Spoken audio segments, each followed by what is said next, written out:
Good morning बच्चों, कैसे हो आप लोग। उम्मीद करती हूँ बच्चों कि आप सभी बहुत अच्छे से होंगे और अपनी पढ़ाई पर भी ध्यान दे रहे होंगे। तो जैसा कि बच्चों क्लास 6 में अब हमने 7 लेसन जो हमारा कल कंप्लीट हुआ था, अब हमने पार्ट 1 फिनिश किया था। आज हम पार्ट 2 देखेंगे। तो आप सभी बच्चे अपनी बुक्स को ओपन कर लेंगे और पेज नंबर 45 पे हमें आना है। 45 से फिर हम आगे कंटिन्यू करेंगे। ओके, तो बच्चों अब देखते हैं कि यहाँ पे हमने देखा है कि अब लक्ष्मण राम की आज्ञा का उल्लंघन करते हुए वन के तरफ वो चले जाते हैं। ठीक है, अब हमें उसके आगे से देखना है। लक्ष्मण के जाते ही रावण आ पहुँचा। तपस्वियों जैसा जटा जूठ वैसे ही वस्त्र। सीता ने साधु समझकर उनका स्वागत किया। रावण ने सीता के स्वरूप, संस्कार और साहस की प्रशंसा की। उसने सीता का परिचय प्राप्त करने के बाद कहा, सुमुखी, मैं रावण हूँ, राक्षसों का राजा, लंकाधिपति। मेरा नाम लेने पर लोग थरथरा उठते हैं। लेकिन तुम सुंदरी हो, सबसे अलग हो। तुम्हारे लिए मैं स्वयं चल कर आया हूँ। मेरे साथ चलो, सोने की लंका में रहो मेरी रानी बनकर। सीता क्रोधित हो उठती हैं और कहती हैं, मैं प्राण त्याग दूंगी, लेकिन तुम्हारे साथ नहीं जाऊंगी।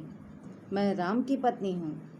मैं महाबलशाली है, वे महाबलशाली हैं। तुम्हें उनकी शक्ति का अनुमान नहीं है। तुम चले जाओ, नहीं तो तुम्हारा सर्वनाश हो जाएगा। रावण ने सीता की बात अनसुनी कर दी। खींचकर उन्हें रथ में बैठा लिया। सीता प्रयास करती रहीं, पर रावण के चंगुल से मुक्त नहीं हो सकी। स्वयं को असहाय पाकर वे विलाप करने लगी। हा राम, हा लक्ष्मण पुकारती रहीं। रावण का रथ लंका की ओर उड़ चला। अब बच्चों थोड़ा उसकी मीनिंग को, हम अर्थ को समझ लेते हैं। तो जैसा कि बच्चों, जैसे ही लक्ष्मण चले जाते हैं, लक्ष्मण के जाने के बाद ही रावण वहाँ आ पहुँचता है। लेकिन रावण कैसे आया है वो भी हमें देखना है। रावण कैसे आया है? रावण एक तपस्वी यानी साधु के वेश में आया है। जटाजूट का अर्थ ये होता है बच्चों, जैसे ऋषि मुनि की जटा बनी होती हैं, दाढ़ी बनी होती है, जैसे उनके हाथों में कंठी माला सुसज्जित होती है, जिसे हमें देख के लगता है कि हाँ ये ऋषि हैं। ऋषि की पहचान लगभग यही है। और उसी प्रकार से यहाँ पर रावण भी ऋषि का रूप धारण करके आता है और वैसे गेरुए वस्त्र में भी वो होता है। सीता उनको साधु समझ के उनका स्वागत करती हैं। रावण सीता के स्वरूप यानी सीता की सुंदरता को, उसके संस्कार को, कि साधु के आने पर कैसे साधु की सेवा में, उसे दान दक्षिणा देने में, हर एक चीज़ में वो तत्पर थी। और उसकी साहस की भी प्रशंसा करता है कि मतलब इस घने जंगल में वो कैसे यहाँ पर रहती हैं और इन चीज़ों को वो कर रही हैं। तो इस हिसाब से बच्चों वो उनकी साहस की प्रशंसा भी करता है।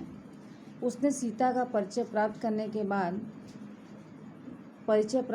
के बाद उससे कहता है, तब उसे वो अपना परिचय देता है और कहता है कि हे सुमुखी यानी कि हे सुंदर मुख वाली, मैं रावण हूँ, राक्षसों का राजा, लंकाधिपति। मेरा नाम लेने पर लोग थरथर कांपते हैं। लेकिन तुम सुंदरी हो, तुम सबसे अलग हो। तुम्हारे लिए देखो मैं स्वयं चल के आया हूँ। लंकाधिपति स्वयं तुम्हारे लिए चल के यहाँ आया है। सोने की लंका में रहो और मेरी रानी बनकर। जैसे ही ये सीता इन शब्दों को सुनती है वो क्रोधित हो उठती है और क्रोध से भरी हुई सीता कहती है कि मैं अपने प्राण त्याग दूंगी, लेकिन तुम्हारे साथ नहीं जाऊंगी। मैं राम की पत्नी हूँ। वे बहुत बलशाली हैं, महाबलशाली हैं। तुम्हें उनकी शक्ति का अनुमान नहीं है। तुम चले जाओ, वरना तुम्हारा सर्वनाश हो जाएगा। किंतु बच्चों यहाँ पर रावण सीता की बात को अनसुना कर देता है, यानी उस पर वो ध्यान नहीं देता है और खींचकर उसे रथ पर बैठा लेता है। रथ पर बैठाने के प्रयास में सीता अपने आप को कई बार छुड़ाने की कोशिश भी करती है, पर वो रावण के चंगुल से यानी कि उसके हाथों से वो छूट नहीं पाती है। और मुक्ति नहीं पा सकते थे।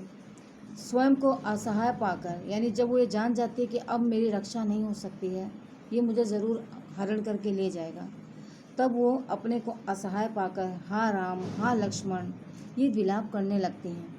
और करते करते रावण का जो रथ रहता है बच्चों, वो लंका की ओर उड़ जाता है।